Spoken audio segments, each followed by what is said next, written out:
All right, starting off this hour, he's the man who's made a name for himself by sharing explosive government leaks on the secret spilling website known as WikiLeaks, and is now facing the consequences for those data drops.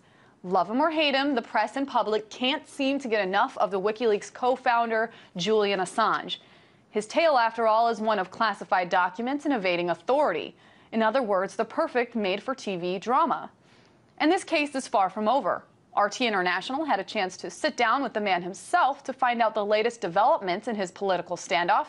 Here's part of that interview with RT's Laura Smith. Julian, you're saying basically in your book that the internet can enslave us, but the internet's just a thing, right? It's a soulless a piece of equipment. Who are the real enslavers?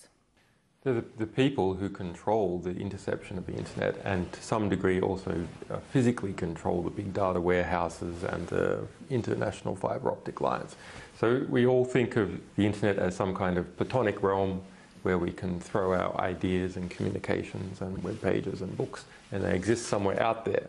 Actually, they exist on web servers in New York or Nairobi or in Beijing, and the information comes to us through satellite connections or through fibre optic cables. So whoever physically controls this controls the realm of our ideas and communications. And whoever is able to sit on those communications channels can intercept entire nations, and that's the new game in town as far as state spying is concerned, intercepting entire nations, not individuals. And this sounds like a kind of futuristic scenario, but you're saying that the future's already here. Yeah, I mean, the United States National Security Agency has been doing this for some 30, 20 years, but now it's spread to even mid-sized nations. Even Gaddafi's Libya was employing the Eagle system, which is produced by a French company, Amicis, pushed there in 2009, advertised in its internal documentation as nationwide interception system. So what's happened over the last 10 years is every decreasing costs of intercepting each individual, now to the degree where it's cheaper to intercept every individual than it is to pick particular people to spy upon. And what's the alternative, the sort of utopian alternative that you would put forward? So the utopian alternative is to try and gain independence for the internet, for it to sort of declare independence versus the rest of the world. And that's really quite important, because if you think about what is human civilization that makes it quintessentially human and civilized, it is our shared knowledge. And that intellectual knowledge is something we're all putting onto the internet. And so if we can try and decouple that from the brute nature of states and their cronies, then I think we really have hope for a global civilization. If, on the other hand, the mere security guards, the people who control the guns, are able to take control of our intellectual life, take control of all the ways in which we communicate to each other, then of course you can see how dreadful the outcome will be. Because it won't just happen to one nation, it will happen to every nation at once. It is happening to every nation at once as far as spying is concerned, because now every nation is merging its society with internet infrastructure. And in what way are we, as sort of naive internet users, if you like, and I exclude you from that obviously, but kind of willingly collaborating with these collectors of personal data? We all have a Facebook account, we all have telephones which can be tracked.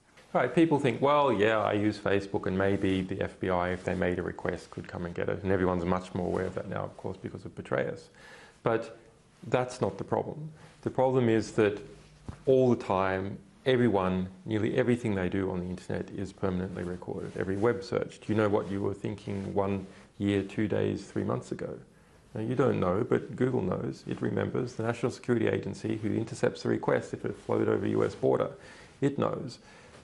Bill Binney, National Security Agency whistleblower, who was the research head of the National Security Agency's Signals and Intelligence Division, describes this as turnkey totalitarianism, that all the infrastructure has been built for absolute totalitarianism. It's just a matter of turning the key. And actually the key has already been turned a little bit, and it is now affecting people who are targeted for US drone strikes, organizations like WikiLeaks, national security reporters who are having their sources investigated is already partly turned. And the question is, will it go all the way? Now, RT certainly isn't the only outlet with an eye on Assange. CNN host Aaron Brunette recently interviewed the man behind WikiLeaks to talk about his new book, Cypherpunks. But it didn't exactly go as planned.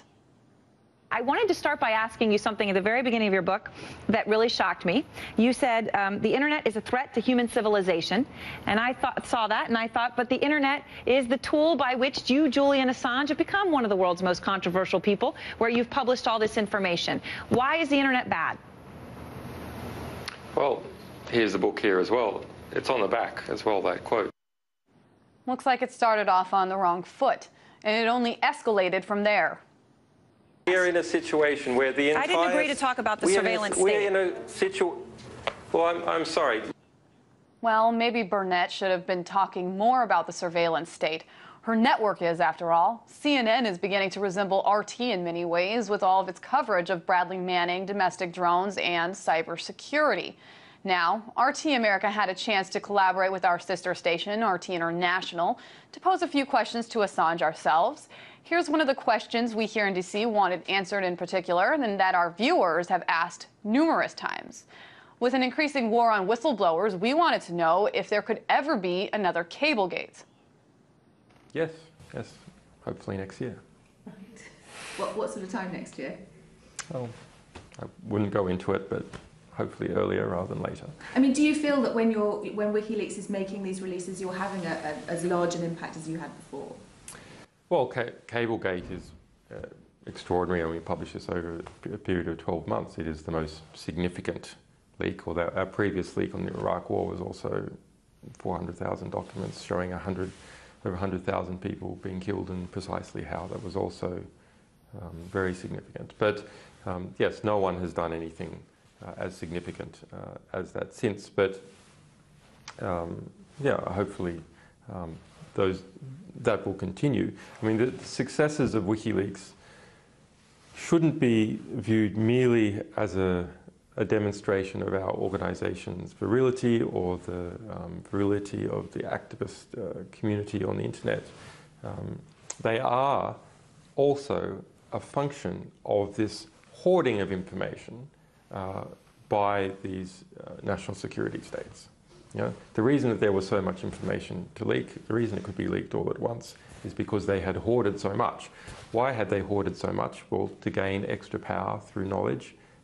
They wanted their own knowledge internally to be easily accessible to their people, to be searchable, so as much power could be extracted from it as possible. WikiLeaks attempts to redress the imbalance of power by taking what's inside these very powerful institutions and giving them to the commons, people in general, so we can understand how our world works and stop takeover by these powerful institutions. But it's a function of how much knowledge these powerful institutions have accumulated. Next week marks 2 years since Assange gave himself up to the British authorities, and we will continue to keep you posted on this story as it unfolds.